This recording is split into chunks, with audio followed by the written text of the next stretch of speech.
Let's kick this off with a little romantic static. TIMOTHÉE CHALAMET and Kylie Jenner. The chatter is loud, rumors of a split, schedules stretched thin, and a whole lot of silence at exactly the wrong time. Kylie turned 28 and posted her own birthday glow-up. Meanwhile, TIMOTHÉE was busy sharing a Muhammad Ali win. Great image, terrible timing if your girlfriend's expecting a shout-out. He's been swamped. Dune 3 grinding, Marty Supreme trailer heat. So yeah, distance happens. There's even talk they scooped up Ellen's old SoCal place, which doesn't track if you've heard the Italy house hunting whispers or noticed how much of their summer orbit has been Europe. This comment reads that TIMOTHÉE is way too intelligent and just from an entirely different world than she is. Another person added that Dumoy is saying that he and Kylie just purchased Ellen's old house in SoCal. To be honest, I'm not buying that because we heard rumors that these two were looking for homes in Italy, so I don't know why they would go and buy in SoCal. And those songs Kylie dropped on her stories, all breakup coded. That isn't random. These sisters communicate with playlists. One more layer. A blind says Timmy's inner circle thinks the relationship isn't helping his Hollywood momentum. They see +1 energy when he shows up with Kylie, and they don't love it. He's apparently in Prague pulling 18-hour days. Work hard, play hard, and when he's far from Kylie, he leans into the set life even more. TIMOTHÉE Chalamet's relationship is allegedly not helping his career, okay? So supposedly, Kylie Jenner's presence is not helping TIMOTHÉE Chalamet at all.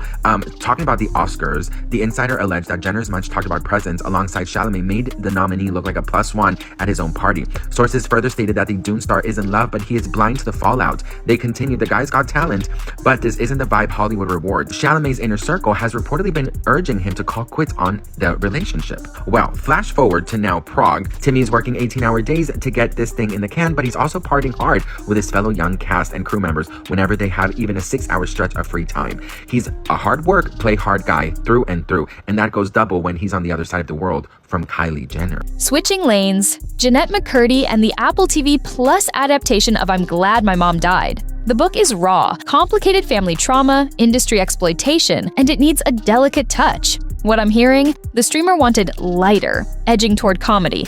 This comment reads, I don't get who thought it'd be good material for a series. It is one thing to describe someone in a book, quite another to place them in a series. Jennette pushed back, rightfully. Director Jason Reitman reportedly bailed after creative clashes, and now there's a short runway to land a replacement or park the project. This comment reads, they probably want to change some of the more disparaging things. I'm Team Jennette on this one. Look, the memoir has humor, but it lives in serious territory. That's why I'd love to see a female director who's actually navigated this business from the inside. Someone like Megan Park, Danielle Fishel, or Troyan Bellisario. You need empathy and precision for a story like this, not punchlines. A female director might be a better choice as director Jason Reitman has exited Apple TV Plus's I'm Glad My Mom Died over creative differences with star and showrunner Jennette McCurdy. The series, also starring Jennifer Aniston, has been given a short window by Apple to find a replacement or be put on hold indefinitely. One of the reasons why I feel a female director might be a better choice, especially if that female director was a former child or teen star who has now moved into directing and has been directing things,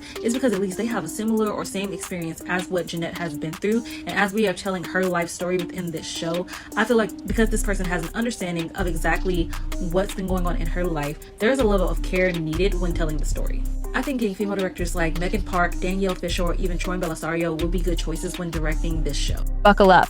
This next one is stomach-turning. A blind suggests Heidi Klum is flirting with bringing back the tapeworm trend. Please, no. History already tried this. Victorian women literally swallowed parasites chasing a 16-inch waist. Sounds like a horror plot because it basically is. Separate but related, Heidi told WSJ she and her husband are doing a months-long parasite cleanse. At one point she said, I don't know what the heck is going to come out. Which, yeah, exactly my point. For Victorian women, the perfect look consisted of pale skin, rosy cheeks, and a 16-inch waist. But how did they go about achieving this hourglass figure? It had 3 options. 1. Bathing in arsenic. Really? 2. Wearing an incredibly tight, painful corset. 3. Swallowing a tapeworm. The idea was simple. Swallow an egg or a piece of meat containing a tapeworm egg. The tapeworm would then hatch and attach itself to the person's intestine and start absorbing nutrients and vitamins that came down through the intestines. Carrying this food thief around inside her allowed the average weight-conscious Victorian woman to eat plenty of food, lose weight, and not worry about her calorie intake.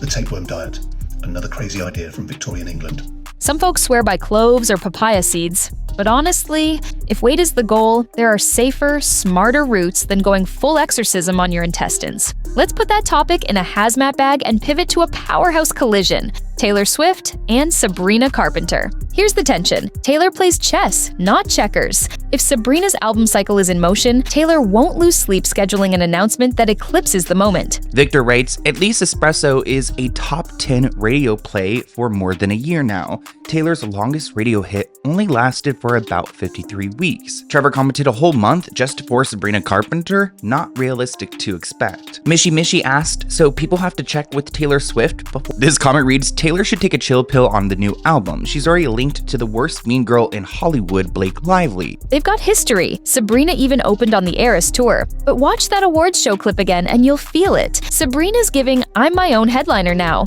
Taylor notices everything. And then, curveball, Taylor announces her album on Travis Kelce's New Heights podcast. Not an awards show, not a red carpet, her boyfriend's mic. That's strategic intimacy. Meanwhile, fans decode a Spotify playlist activation in New York, orange door clues from the tour, and classic showgirl visuals seeded months ago. Producers Max Martin and Johann Shellback are back in the mix, and chatter says Sabrina may even feature. The breadcrumbs? Everywhere. It turns out that Taylor Swift is stealing her shine by announcing her new album on her boyfriend Travis Kelce's podcast.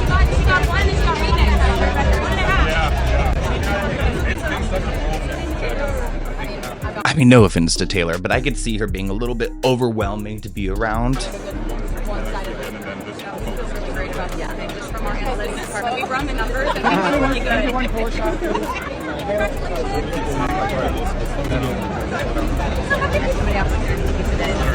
Taylor is like looking at Sabrina like, hey, aren't you supposed to be my sidekick? And it seems like Sabrina's trying to move on.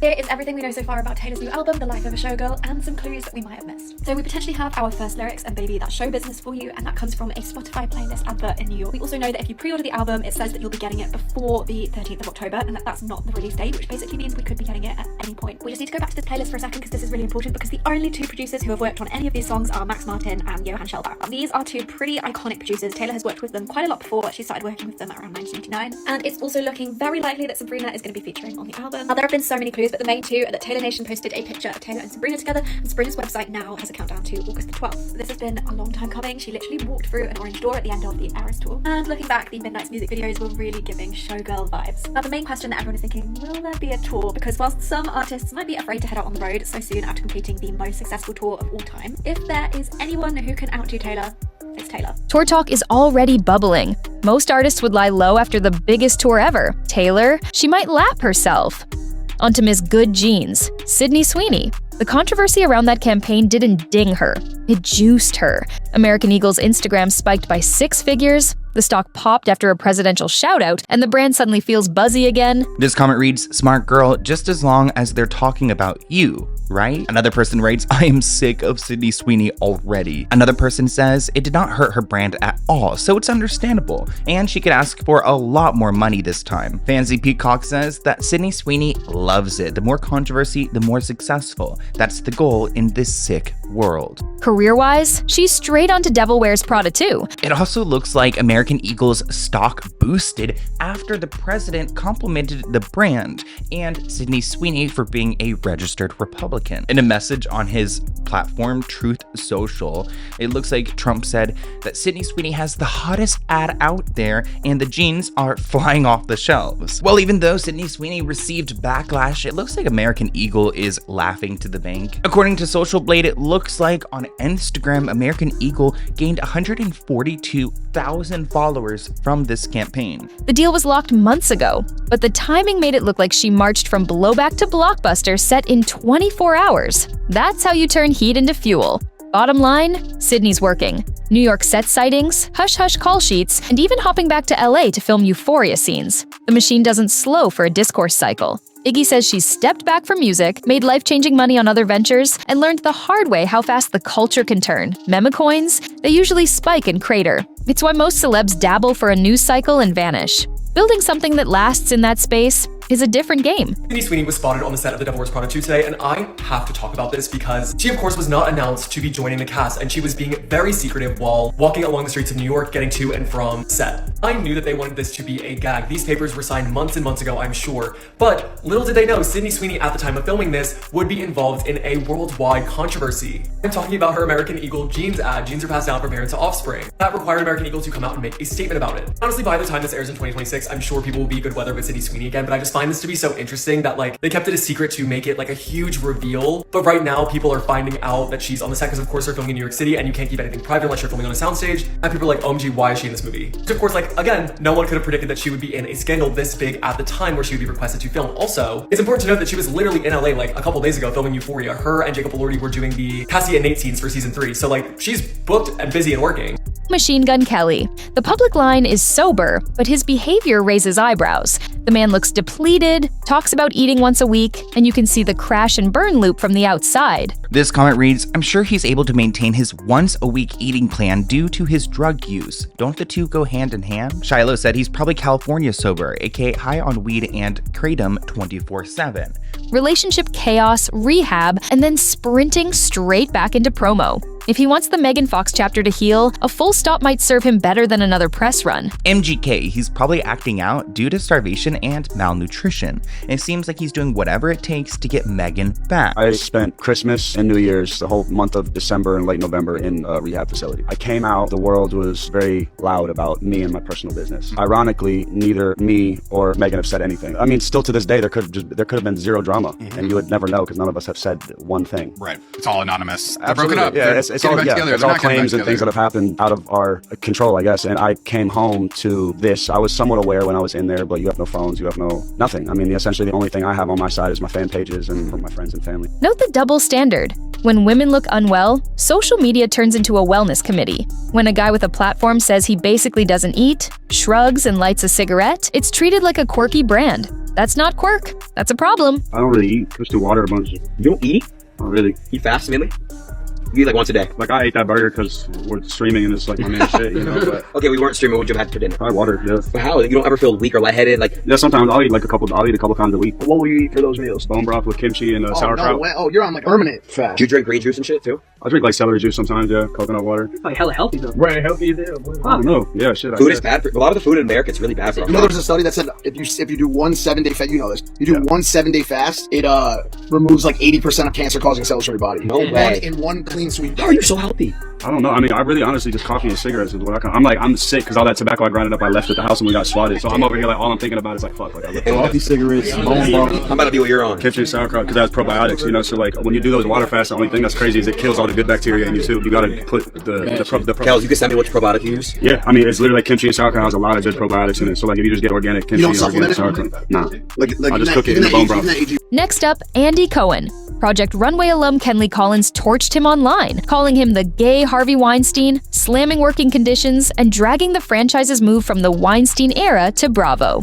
Well, it was Project Runway alum Kenley Collins who called Andy Cohen the gay Harvey Weinstein. This comment reads, Andy Cohen? He weirds me out. Another person said, was it here or somewhere else that they alluded to Andy and the Watch What Happens Live bartenders, that he required different services to be provided in order for some of these young men to be featured. Susie writes, yeah, I can see Andy's past coming back to haunt him big time. F around and find out. There's also a bigger residuals debate, but reality contracts aren't sitcom syndication. You're paid a rate and that's it. Kenley said, I did not sign on at 24 years old to streaming networks selling my season 200 times for over 200 million. That wasn't a thing back then and it seems so wrong. Quote, Andy Cohen was disgusting, horrible, worst predator with the gays, hopping around the set like, hey twinks. Kenley claims that Andy propositioned designers to have threesomes with him, and she mimicked how he would call guys into his office, comparing him to Harvey. Serious accusations deserve daylight and due process. Networks lawyer up, statements get drafted, and the truth tends to land somewhere receipts can survive. Still, when multiple complaints pile up, execs have to decide how much smoke they can stand around the brand. Kenley said NBC can pay all the money in the world to cover up your ass after Nene leaves Cheeks spoke the truth about you.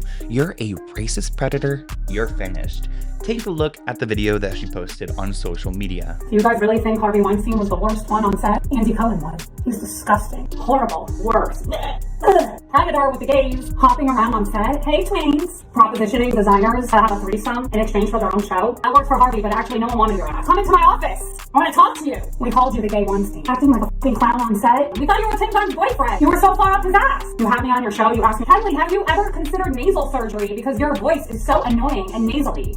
Who says that? That's so f***ed up. You're disgusting. You're a f***ing predator anyway. NBC can pay all the money in the world to cover your ass. After Nene spoke the truth about you. You're a racist predator. You're f***ing finished. Didn't even help Chris March with his medical bills. Where is he now? Dead. You care that house husbands hang themselves over your exploitation? No. Does anybody f***ing care? Seems really unfair. Harvey's rotting in prison while you act like some crazed housewife fan. Alabama Barker, a scandalous tape, a claim she was drugged, and a narrative spiraling in real time. Well, recently Alabama Barker and her nemesis, Bad Baby, almost had an interaction at a dating show July 14th, when she got a notice that Bad Baby was on her way. You can see Alabama asking, so you've got Bad Baby pulling up? Like, are you guys setting me up right now? Alabama said, I am leaving. I don't believe you guys. I'm getting in my car. I'm out of here. If she was roofied, that's criminal. Full stop. If she wasn't, weaponizing that claim hurts real victims. Either way, the people around her should be moving her offline and into safety, not funneling the chaos to live stream drama. Hello? So y'all got Bad Baby pulling up? Fuck no, what the fuck? I'm leaving, like, I'm getting in my car. That's what I was just told by production. I'm like, if y'all snake me out like that, that's crazy. No, she's not here. Literally getting in my car. Alright, that's cool. But she's not here. Ass for everyone. It's like 78 million bitches that want to beat her ass because she their boyfriend trying to with their boyfriend. I'm doing community service. Oh my god. That's part of the reason I never wanted to let this shit go. LeVon had to convince me to let this go, and I told him this before. It's not just me. She does this for a living, bro. Bad Baby, of course, poured gasoline on it, circling a fight. Alabama said, I don't want to fight anybody. I'm not trying to be the one fighting a cancer patient on live stream because Bad Baby has had cancer. Over who? A guy who's done damage by the truckload. It's bleak watching two women tear at each other for someone who doesn't deserve the energy. Alabama says she's not interested in a spectacle. No ambushes, no fight on stream. Good. If there's real smoke, handle it privately or lace up gloves for a sanctioned match. But random pop-up brawls for someone else's views? That's a hard pass. I'm sitting at the table and my security comes up to me and they're like, oh, Bad Baby's outside. I'm like, okay. So then I walked to my room and she wasn't outside, I guess. But then they were like, the head of security there basically was like, oh, Bad Baby's coming, whatever then. Immediately, you guys, I'm gonna remove myself from that situation because it's all just to embarrass me on live. It's not because they want to see us fight, it's to get a reaction out of me and to embarrass me in general. Immediately everybody's going to say, oh, you fought a girl with cancer, you're fighting a girl that's postpartum, and I don't want to be on live stream if I'm gonna fight somebody. If I'm gonna fight somebody, we're gonna fight one-on-one when I see you, not because I'm getting set up by a production team and Pac Boy Max's people.